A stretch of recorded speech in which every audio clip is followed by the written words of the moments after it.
Yo, what's up, y'all?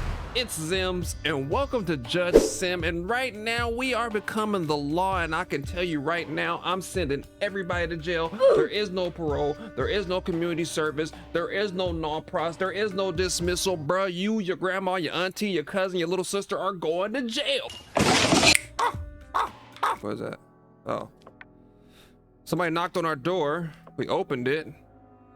Your name, Judge Zemothy Sr. III. Dear Judge Zemothy III, you were appointed as judge, Banner Republic Courthouse today. Oh, we starting already?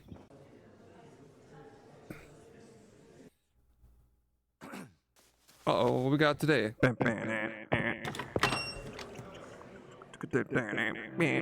Week 1, case 1. Okay, so we got multiple cases. Let's go ahead and open this. What did my boy do? Your Honor, first of all, as the ministry, wish you success in your new position. We wanted to remind you of the details that are important for you to make a correct judge. You can find the evidence in the evidence file. At the same time, you can get information whether this is digital evidence on the tablet. The case file includes the content of the case and the information of the defendants. You can ask some questions to the defendants by clicking on microphone. These questions will play an important role in deciding your case. On the tablet, you can access some digital evidence, such as camera footage or audio recordings. You can also access the recordings of your dialogue with the defendants via microphone. These recordings will be added at the end of your dialogue with the defendants. The law book contains the rules and penalties for crimes that you need to look at to make the right decision. Finally, you'll make the decision. Remember, your decisions will have consequences. Making wrong decisions in logbook cases will cause your bars to increase.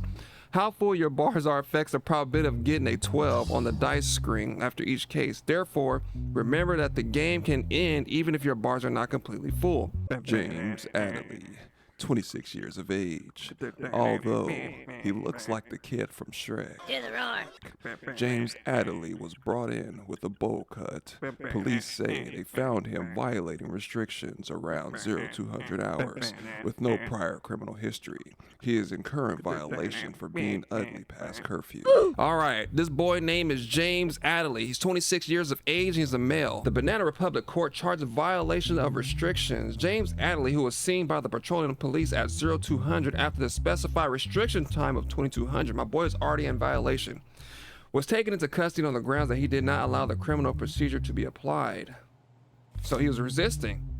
It was around 0150 hours and I wasn't feeling well. At that moment, I forgot that there was hey, no coughing in my court. And I was just wandering around. I saw the police while they were on patrol and remembered that there were restrictions. Then I insisted on not being punished. So you just think you're above the law, huh?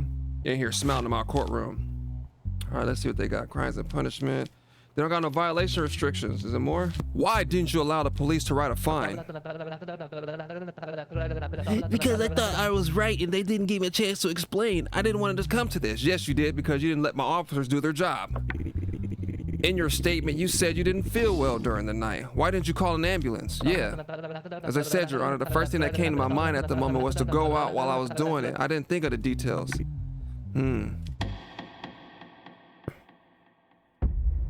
I hereby find James Adderley guilty. Paid $1,000 for violation. James Adderley was found guilty by Judge Zemothy Sr. III in order to pay $1,000 civilly in fines. Reliable possibility. Success. Let's go. Success. If the sum of two dice is 12, you will fail. Yo, wait a minute. What's this? This is my family? Why she look like she's so depressed? What's up, kitty? The son. That's my wife. All right. Go outside. End the day. What I got right here? No money. Week 1, we're good. Let's just end the day for now. Bill passed. Convicts with a criminal record will now be given increased penalties. All right, let's see what we got. Week 1, case number 2. Michael Axel Brendan was taken into custody for having possession of 5 milligrams of cocaine, a controlled Schedule I substance. Due to his greasy S-curl, police were able to track him down back to his residence. I thought we'd be trying multiple cases in a day, but I guess that's not the case. No pun intended. Oh, cocaine. He's slinging the devil's sugar in my courtroom. I will not allow it. Items from Axel Brendan as a result of the search. Is there any digital evidence? Let's see. Axel Brendan, 27 years old, male. Criminal record, yes. Charged with possession, carrying drugs. He probably was trying to distribute. A small amount of drugs were found on the person named Axel Brendan, who was subject to an identity check by police in the evening as a result of his body search. Where did they find it at? Details. As a result of the identity scan, it was seen that the person had been tried and acquitted twice before on charges of possessing and carrying drugs. As a result of the subsequent investigation, no evidence was found that the person named Axel Brendan was involved in dealing drugs. Hold on, wait a minute. What did he say? I admit that I carry the substance, but I only use it in my own environment and when I'm alone. To calm my mind. I have not harmed anyone, never will. I will not use this substance from now on. No, bro, we're past that already. You came in here coked out with Michael Jackson curls, bro. It's a wrap for you, bro. What'd you think this was? Let's see. Homicide crimes, theft crimes, smuggling, narcotic crimes, possession or carrying a 10 months public service. Aggravated sentence, 18 months public service and a $5,000 fine. So I'm hitting them with the 18 months public service and the $10,000 fine just because I can. Yeah, where were you going to sell this stuff before you got caught in the ID check? No, Your Honor, I was just on my way home and suddenly I saw the police checking IDs and I wanted to change direction, but I was already on their radar. Bro, what? You just literally admitted to me that you're trying to escape their custody. Where did you get this stuff from? I get it through a friend. I don't know from whom he gets it. Is the person you call my friend your close friend? No, Your Honor. He is someone I met at a bar called Grand Pub a month ago. I don't know him personally. You going to jail. No ifs or ands or buts or about it. You're going to jail, my boy. Guilty. You going to jail. Well, actually, you do, was it 18 months public service, I think it said? 18, nah, man, heck no, bro. You getting 1 year in jail and you getting $5,000 worth of that. There, boom. Axel Brendan admitted to the court of using cocaine as a way to relax his nerves. Axel Brendan was found guilty by Judge Zemothy Sr III and sentenced to 1 year in jail in order to pay $5,000 in fines. Get out of here. Get out of my face. Think about what you did. If the sum of the dice is 2 dice, success, you will fail. Let's go. I'm really out here. I'm Judge Zemothy Sr III. My mental health is still going. The game is saving. Go outside. Let's see what happens if I go outside. Well, let's go to the bar. You know, we got to take our edge off. Welcome. What's your order? Let me get a whiskey, shaken, not stirring. Or is that only with margaritas? Don't quote me on that. $30? Damn! Bro, I can't even afford a drink. Oh man, how do I get money? I guess I gotta like bribe them, or do I gotta take money? Where do I get paid? When's payday? I can't say nothing to anybody. All right, end the day for now. We're not making any money. I guess we only get paid on Fridays. Jason Hamstred, 42 years of age, facing a charge of assassination. With no criminal history or camera footage, it will prove difficult without any evidence placing Hamstred at the scene. I don't even know what this is.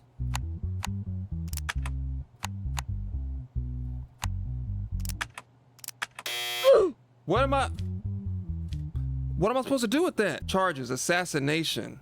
Jason Hamstred, age 42, male, no criminal record. During the night, Freddie Calls, CEO of Glenswick, or whatever that is, was found dead in the trunk of his car during a routine patrol by the car park security. It has been determined that the CCTV camera covering the area where the incident took place was not working at the time of the incident. Okay. Details. Security guard Jason Hamstred, who was the only employee in the company at the time of the incident, became a suspect and was taken into police custody. On the evening of the incident, only 3 hours had passed since I started work. While I was doing my routine hourly patrol, I saw Mr. Coase's vehicle, but the open trunk of the vehicle caught my attention. When I approached the vehicle, I saw Mr. Coase's lifeless body in the trunk. What caught my attention about the body was that it had a red rose on it. Afterwards, I immediately notified the police. So that's all we have. We don't really have anything. Is there any digital evidence? There is no digital evidence. Is there anything on my email? No, there's not. Speaking records, I haven't spoken to him yet, so we're gonna have to see. I don't know what that suitcase thing was, so right now it's looking like he's not gonna be arrested because I don't have anything to go off of. How do you think the killer entered the car parked undetected without an ID card? I can't find any answer to that today, Your Honor. The doors have never been used in the system since I started my shift. Did you have a problem with the CEO of the company, Freddie Coates? Did you know him well? Glenswick is a really big company. I know them by name. I started 3 months ago. I only interviewed with the recruitment department and I had no problems with him. Yeah, so right now, that's usually how hitmans kind of react or act in general, because it's just like, you're not going to be there for a long time. You're not going to be a long-term employee, but at the same time, it could just be a coincidence. And there's no footage. It could have been something in that case, but I don't even know what that case was and how to even open that case because they didn't tell me anything about opening suitcases when I started the game. I don't know. I'll have to find my man not guilty. There's not enough evidence, man. Judge Zemothy Sr. III was not able to open the case to determine the evidence provided on file. Due to insufficient evidence, Jason Hamster was found not guilty, even though we all know he's a hitman. Did I fail?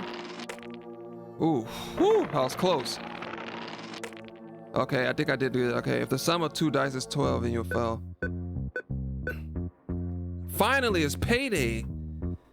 Salary payment. All right, house rent 300, bills 80. Dang, bro, I only got a little bit. I only got $100. All right, let's go ahead and take that. We're gonna go ahead and leave, go back. Maybe we can go and check out, go outside. Let's go to the casino, big money. Let's try to multiply and then hit the, you can't go wrong with a fortune. Can't go wrong, we can't go wrong. All right, let's go, let's go, let's go. How you turn it? What the heck, how you, oh, I gotta put money up first. Let's do 50 chips. Turn it. Come on, come on, come on.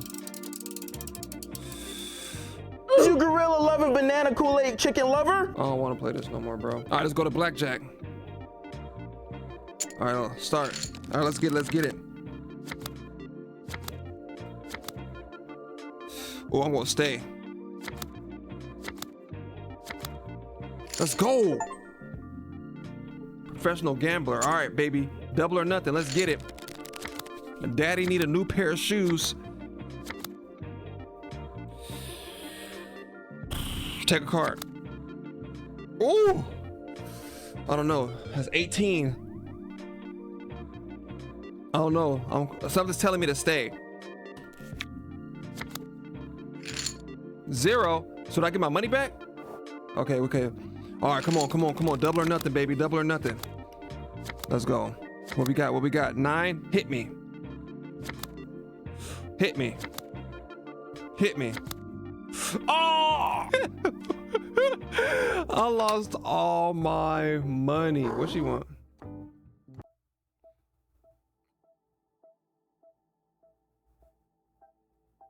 Bro, I didn't know I was gonna have fees, bro. I just spent all my money. Oh. My sanity dropped down. Dang it. All right, so now we know we have stingy. It's not that I'm stingy, I'm broke. I didn't know that I was going to be charged that much. Okay, we got a double one. Big Back Groove, also known as Bob Isaac, was charged with auto theft of Lehman Diaz. Victim's vehicle found at the scene contained evidence of a fingerprint that does not match Big Back Isaac's. Big Back Isaac has a criminal history of theft, but it may just be a coincidence. Connell Glenn, a longtime friend of Big Back Isaac, may have the key to unlock this case. Connell Glenn denied all accusations regarding the stolen vehicle. Okay, let's do this. We can do this one. Do I have a time limit for this? Dude. Hold on, wait a minute. I'm kind of slow. Bang, Chappelle, scoop, boom, boom, skip, pow. All right, that's what it was. Evidences. Oh, it was an evidence thing. So dude could have probably did assassinate guy, but I didn't even get the suitcase open, bro. I'm an idiot. Cigar, scissors, and box found in the vehicle. Okay. Fingerprint number from the evidence is 212314. There's digital evidence on the tablet. Oops. All right, let's see what we got. 212, that's not his, it's 212-314. All right, so Bob Isaac, Big Back, Grove, age 34, male. All right, to the Banana Republic. The vehicle was stolen while parked in a parking lot opposite the neighborhood where Lehman Diaz lives. Following a denunciation of the morning, on the morning of the night the vehicle was thought to have been stolen, the license plate was traced. The vehicle was turned over the same morning. As a result of the searches, a package containing cigar scissors was found in the vehicle. Apart from this, no additional findings were found. As a result of the identity check, the person inside the vehicle was determined to be Bob Isaac Grove, nicknamed Big Back, known as a former Big Back car thief. Lehman Diaz. We went to our summer house in Counting Village with my car for 2 days as a family over the weekend. At the end of the second day, I think I forgot to lock my car because I was tired from the road. There's a possibility that the person who stole it also took advantage of this. So somebody knew he was leaving, huh? On the morning of the day, the car was thought to have been stolen a long time. Hey, order in the court, I say. A friend of mine, Connell Glean, called me and said he had an urgent business. He asked me to take his package to a place called Party Time. Sounds like a bad strip club in New York. I thought it was urgent, so I went quickly to Connell Glenn's house. Connell gave me a car key and a piece of paper with the address of the place where I was to take the package. Bob Isaac, Big Back. So I drove off with the car. Soon as I got pulled over and found out the car was stolen. Upon his statement, Connell Glenn was found at his home, brought to the police station for questioning. Connell Glenn, I don't not accept any of the accusations against me. I don't know anything.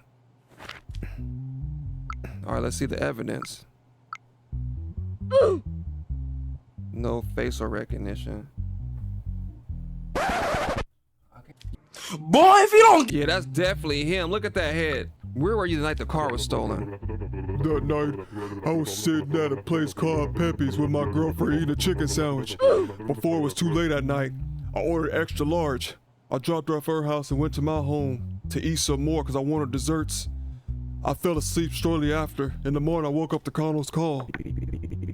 When was your last conversation with Connell Glenn?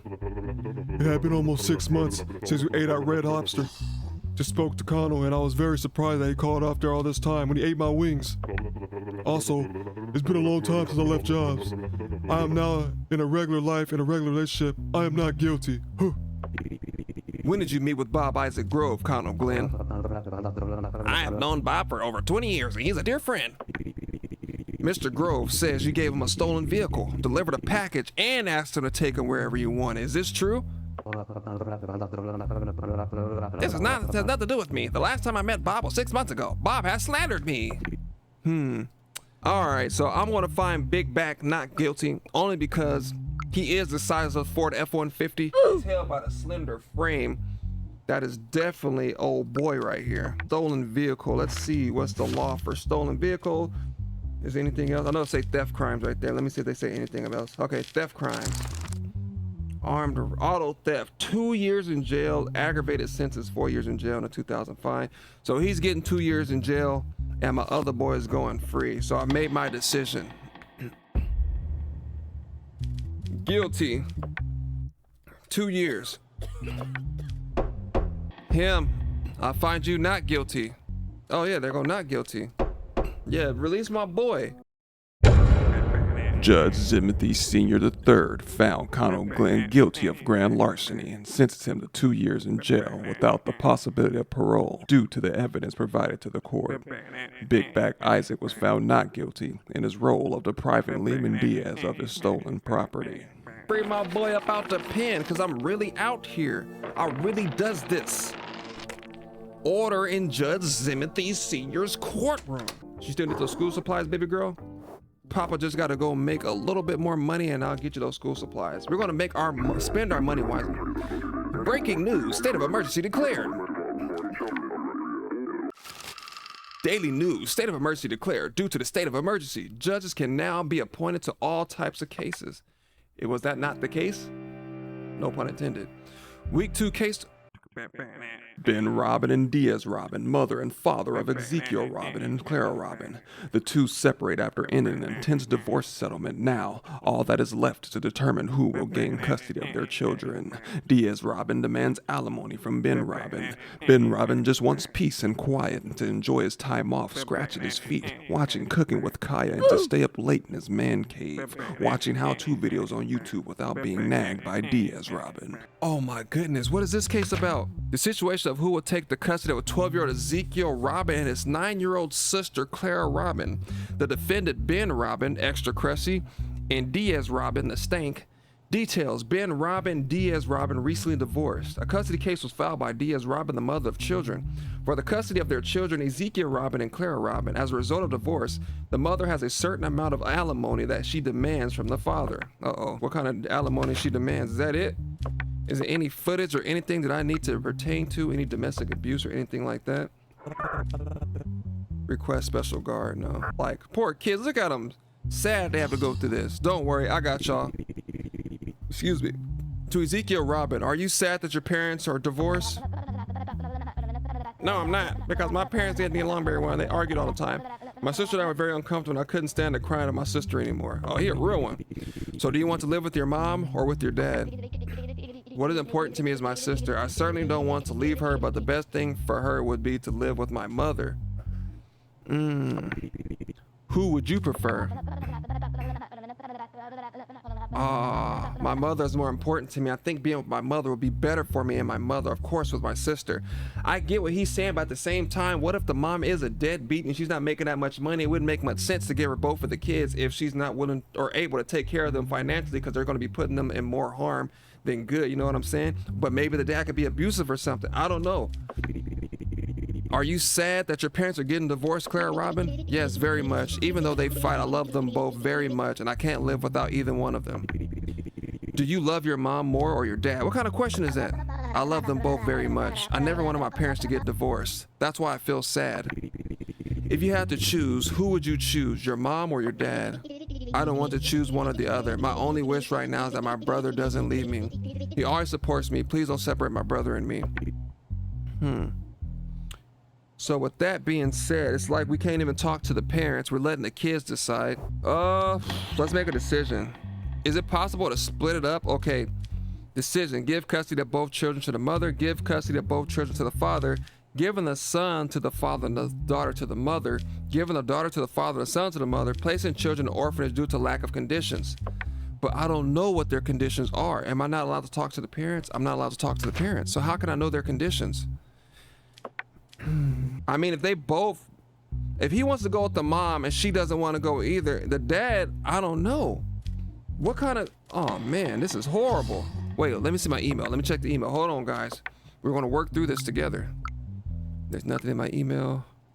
Nothing in my thing. Okay, cool. The son is saying he wants to go with the mother. Then we'll go with the mother. You know what I mean? It is what it is. You know, other kids say she don't care. I wasn't able to talk to the parents, and based on what the kid was saying, he wants to go with the mother. I don't want to split them up. If I can do like split half and half, like you get them Monday through this day and you get them from this day to that day, I would do that. But it's not letting me do any of that, and I don't even know their conditions, so that's not even an option. So I'll give both of the custody to the mom. George Zemothy Sr. III awarded the mother full custody of the children based on the testimony of Ezekiel and Clara Robin. At this time, Ben will not be able to possess his children for some time being. There we go. We're doing good. We're doing good. All right, we've been successful so far. We're killing it right now. Is it payday yet? Bro, that was 2 cases. Where's my money?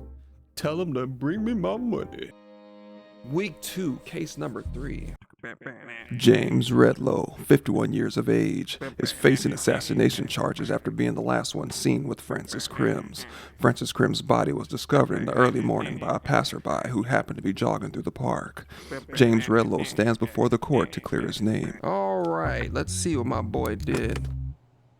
What am I supposed to do? I gotta do that. So you gotta do there. You have to come to this one. The second one goes right. Wait, let me see. It goes right here. So that's 1, 2, 3 goes like it goes straight across. So let's do that one. 1, 2, 3, 4. Looks like it connects to this. And this one looks like it connects here. I'm really doing it, but... All right, let's see. Evidence. Rope found near the body and used to kill Francis Crims. The red rose found on the body. So it was a red rose found on the body. Okay, so who is this dude? James Redlow, 51 years of age with a criminal record. Assassination. In the morning, a person named Amanda Sylvia, who was jogging in the Forstead area near the highway, came across the lifeless body of a person named Francis Crims while jogging. It has been determined that the CCTV camera covering the area where the incident took place was not working at the time of the incident. Why is the cameras never working? It's 2025. Y'all stop putting up fake cameras. I'm supposed to stare at criminals nowadays. They don't care. They'll come up to the camera and still walk out of the store. Details. According to the autopsy report, it was understood that he died as a result of prolonged asphyxiation without any signs of impact on his body. According to the allegations, the last person the deceased was in contact with was James Redlow, hence him over here on the left-hand side, a member of the board of directors of Karen and Wells.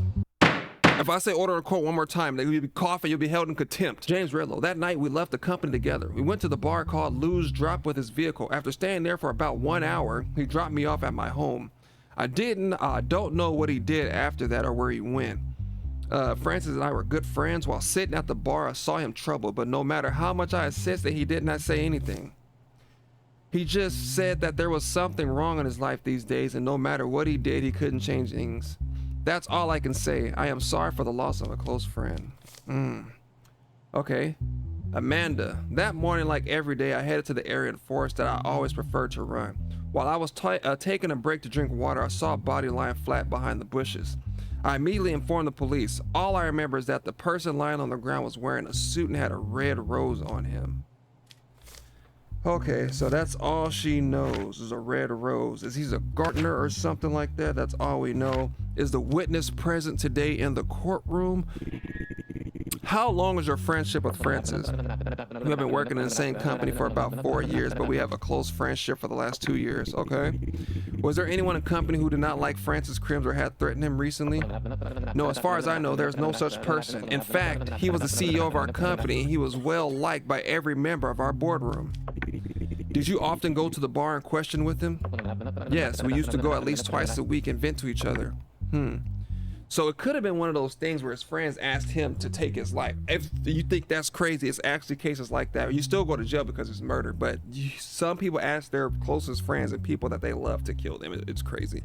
But let's look at the digital evidence. There is no digital evidence, but all it says is a red rose. Yeah, I mean, based off of the evidence, it says this is rope. It don't look like rope. It just looks like he might have just took his own life. There was no force of impact, so I'm not going to charge him. You know what I mean? So we're going to make him not guilty. There's not enough for me to do anything. Now, if he worked at a rose like garden or something like that, or he worked in like a flowerish thing, then I would do that. But I want to find him not guilty. James Redlow was found not guilty based on the totality of the circumstances. There was not enough evidence at the scene or a sign of a struggle based on the autopsy report. I would hate to see an innocent man go to jail on my behalf. Wait, what is this? As a result of decisions you made in the case, we decided to raise your salary. This week you earned $700. Bro, I'm telling you, I'm out here killing it, bro. Give me my money. Come on, no 12, no 12. Whoo! Come on, baby. No, come on. Nice. We're killing it. All right, so rent should be $300. Salary payment. Okay, so we got $200 left. So let's withdraw our money. Let's go back home to see if baby girl need any school supplies, because if she don't, we should be good to go. That's my balance. All right, we're good. So nobody needs anything. Y'all see it, right? All right, let's go to the bar. We need to replenish our mental health. So let's get a whiskey. Accept it. $30 for a whiskey is insane. That boy slurping that thing down. Pause. I'm trying to crack open a case of my wife, you know what I'm saying? You need to leave. Eldon Duncan and Arthur Darrow are seeking charges regarding malicious wounding. Eldon Duncan claims Arthur Darrow stabbed him due to owing him money. Arthur Darrow states he stabbed Duncan in self-defense after being charged with the knife. Okay. Oh, I'll see what they're gonna do. Here. 1, 2, 3, 1, 2, 3, 4. 1, 2, 3, 4. 1, 2, 3, 4. Dang it. Okay, I forgot. Hold on, give me a second. I know y'all like in the comment section, like, bro, you're stupid. I know, I do it. Oh my goodness. I think I clicked that one already. Oh my goodness, it's so embarrassing. Okay. Okay. Oh, okay, I got it. Watch me work. Let's go. All right, evidence. Knife found on the person. 21272, fingerprint. Telephone conversation dialogue between Eldon Duncan and Arthur Darrow. When are you going to give me my money back? Eldon Duncan. Give me some more time, please. I'll return as soon as possible. Arthur Darrow. I've waited long enough. I can't wait any longer. If you don't pay me by tomorrow, the latest, I'm not responsible for what happens. Telephone conversation still. Duncan, calm down. I'm saying I'll pay you. Arthur, if you don't pay by tomorrow, I'll kill you. Eldon Duncan, criminal history, fingerprint 212872, but the thing that was found on the knife was 21272. The incident occurred at evening at the home of Eldon Duncan. The person named Arthur Darrow who caused the injury fled immediately after the incident.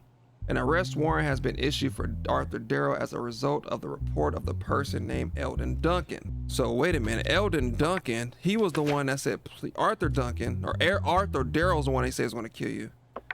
Okay, all right. In the search initiated by the police as a result of the tip-off, it was determined that Arthur Darrow was hiding in his sister's house and was captured by the police in the evening and brought to the police station for questioning. A month ago, I borrowed some money from Arthur Darrow. He kept calling me and telling me that my debt was doubled and increasing day by day. I told him many times that I had not yet received payment from my workplace and that I would pay my debt when I received it. Despite this, he never stopped calling and harassing me, and after a while, he started following me home. Although I reported this situation to the police many times, I did not receive a positive response. As I finally left my workplace and arrived at my house, I saw Arthur Darrow behind me. I noticed that he was holding a knife in his hand. He pointed the knife at me and asked me to be quiet and go to my apartment with him. Pause. I couldn't react, but I was afraid. And then we went to my apartment. After entering the house, he started rummaging through my house and looking for money. When he couldn't find money, he stabbed me in the leg. Then he quickly fled the apartment. Then I took my cell phone and asked for help from the police. Arthur Darrow. About a month ago, Eden called me to tell me that he needed some money. Although in a difficult situation myself, I gave him the money. If I tell him to order in my court one more time, I gave him the money he asked for and explained the situation to him. He said he would pay me this money as soon as possible. Since he did not respond after a month, I couldn't stand it and called him and told him that he had to pay his debt. He told me that he would pay the debt if I came to his house on the date and time he said. When I went to his house, he told me that the money was in his apartment and that we should go up to the apartment. When we got home, he asked me to sit down and stood and said he would come back soon. Then he stood in front of me with a knife and started making threats to me. I told him that he had to pay his debt no matter what. Then he swung the knife towards me. At that moment, I made a move to defend myself and the knife was stuck in Elda's leg. Afterwards, I took the knife and ran to my sister's house because I was afraid. Absolutely unlikely. I mean, judge it based off of both of the stories of the defendant and the plaintiff. I find Arthur Darrow extremely guilty. It's going to sentence him to the death penalty if I can, only because there's a telephone conversation that also presents probable cause and beyond reasonable doubt. Oh, look at your boy. Beyond reasonable doubt, defendant is saying that he was defending himself. I mean, he just happened to know some taekwondo and he did some Bruce Lee type stuff to disarm this dude and stab him in the leg. It's highly unlikely. And his fingerprints don't even match to being on the knife. So obviously my boy right here is going to be found guilty. Well, that's not him. Wait, let me see. Yeah, so obviously my boy right here is going to be found guilty and he's not going to be able to receive the money that he's owed because he's going to be going to jail. So let's see what the crime is. Is it assassination or is it attempted murder? Let's go back to the front. It should be attempted murder, right? Because he tried to wounding or malicious wounding. Yeah, it could be. I guess you say malicious wounding. Yeah, you could say that, but it could be attempted murder depending on how you look at it. Let's see. Homicide, verbal assault, crimes, physical assault crimes. 8 years in jail, aggravated. He's getting 14 because that's super aggravated. I think it's aggravated. Boy's getting 14 years in jail. All that because the dude owed him money. He said he was going to pay you. You don't want to wait to be paid, but let's hear from them. How do you know a man named Arthur Darrow?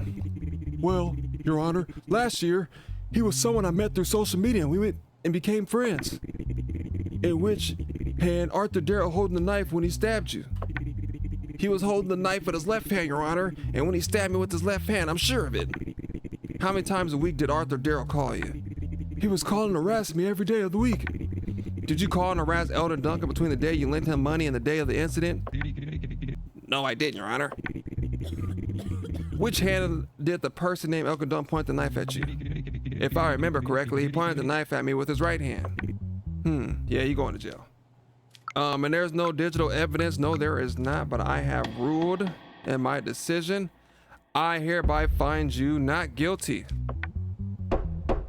And then I'm about to go here. You're guilty and you're getting 14 years.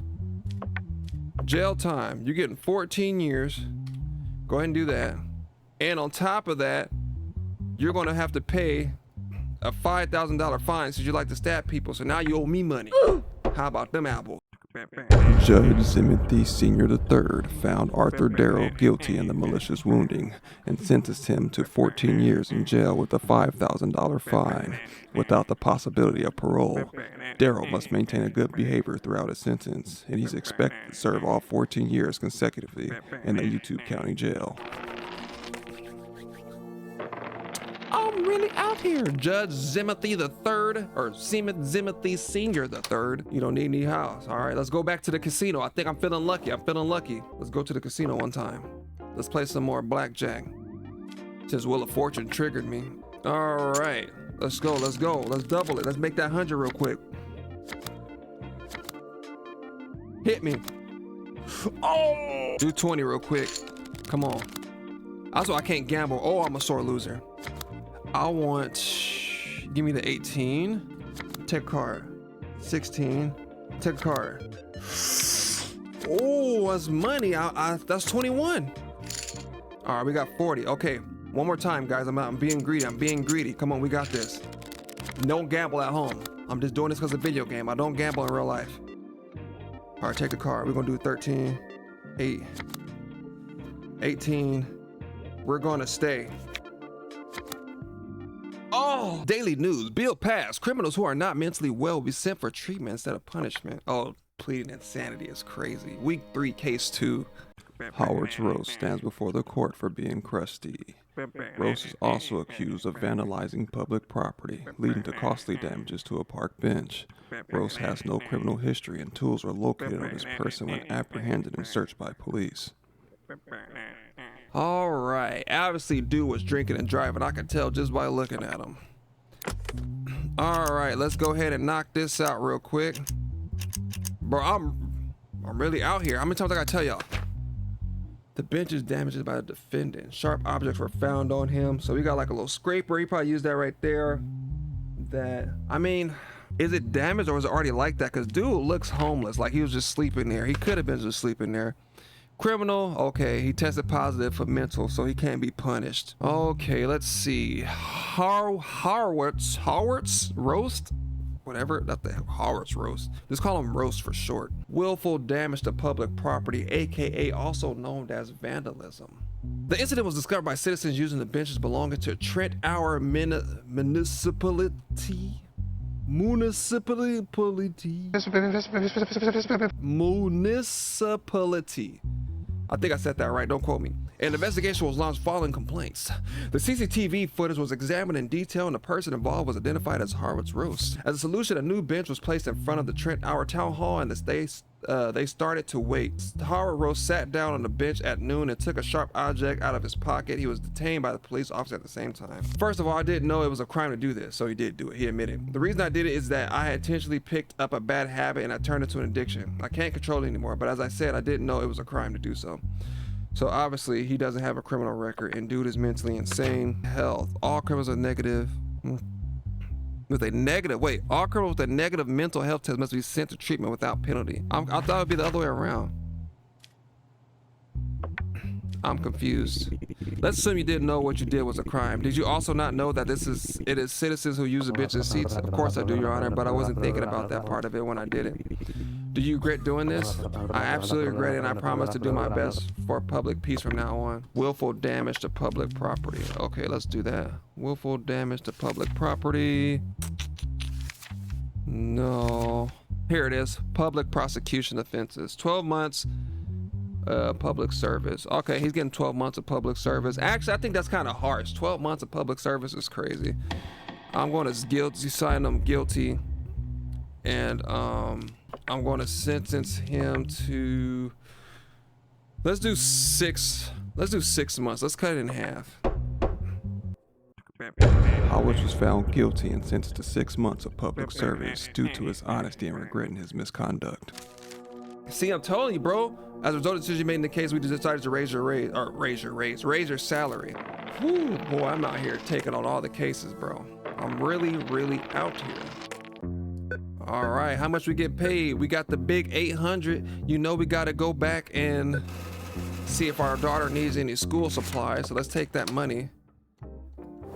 There we go. What you need, little boy?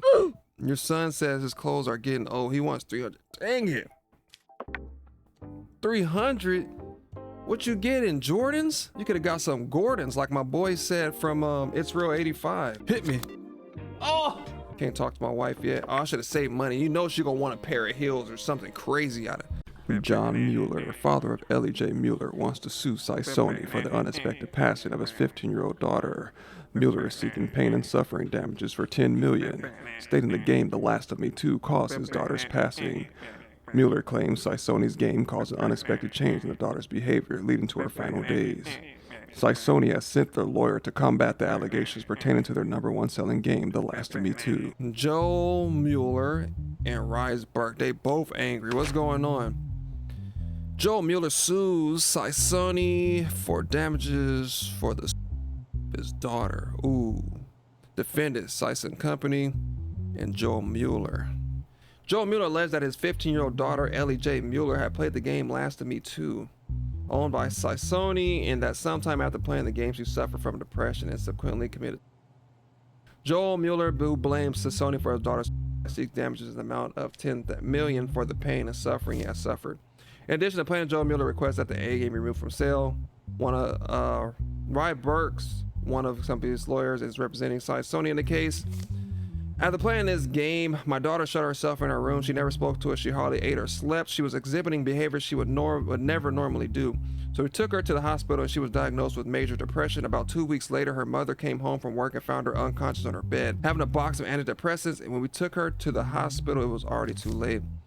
Our company never accepts such smear campaigns. Before the release of our game, we stated that the legal age limit at 18. Here we see that Mr. Mueller's daughter Ellie does not meet the age limit. In this case, the fault lies entirely on the family, which I would have to 100% agree with the defendant Sony Company, because there is 18 years of age, and without that video game, now she got the hands on it by, you know, maybe another parent had bought her for her at the time and she ended up playing it and it caused it. But since the parents bought her the game knowing dang well it was 18 plus for mature audiences only, it wasn't rated E for everyone, as we can clearly see, because she's the only one that got to work. So with that being said, I hereby grant the defendant to not be found guilty for the sole purpose of the game being in complete control of the parents. They had the power to not buy that game. They had Minecraft, they had Legos, they had Roblox, they had Fortnite, they had all these games. They chose to pick The Last of Us 2 or whatever it was. So let's hear from them. Mr. Mueller, your daughter does not meet the legal age limit for the game. Do you think you're at fault for this matter? Your Honor, my daughter borrowed the first game of the series from her friends and played it. When the second game came out, she practically begged me to buy it. Yeah, but just because she begged you to buy it doesn't mean you buy it. And just because you're not aware of what your daughter was playing, does that mean it's that company's fault? They put everything on the label. So as a father, I couldn't break my daughter's heart. The game must be removed so that others don't have to go through what I went through. Yeah, I just don't believe that. That's like when people say guns kill people. That's like saying forks make people eat unhealthy. Like, bro, no, that's not true. Mr. Burke, what is your defense on this matter? Your Honor, our game has sold a lot of copies around the world. We've never had an incident like this before. The reason why this happened is because the family acted unconsciously.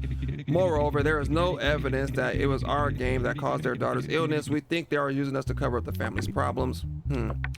Yeah, I'll have to agree. I don't find it guilty. Not guilty for the matter. So, direct offending compensation claim the game remaining on sale. No compensation for the family removal of the game. The rejection of the family's compensation claim and the game remaining on sale. Judge Zemothy Sr III found Sony not guilty due to the parents placing the irresponsibilities on the gaming company when the title was labeled 18 plus and rated for a mature audience. It is the parents' responsibility to monitor what's being viewed by their child as a legal guardian. Therefore, Sony should not be held responsible for the compensation of $10 million. Furthermore, there may be outside forces that may have contributed to the major depression that is not being shown or displayed in the courtroom. It's no point of taking the game away from everybody because of what one person did. It's unfortunate, but can we actually prove is what the anxiety or the depression caused? It could have been something at school. It could have been something during sports. It could have been something at home. Like, we do not know. Let me know down in the comment section if you guys enjoyed this game. If you want to see more of it, let me know. If not, we're going to be flying on to another game. I just thought I'll play it because it looks fun. I had fun being a judge. Hopefully you guys enjoyed it, man. If you guys are new to the channel, my name is Zems. Hit that like button, hit that subscribe button, support your boy. And if no one told you today, I love you. God bless, take care of yourselves, and enjoy your weekend.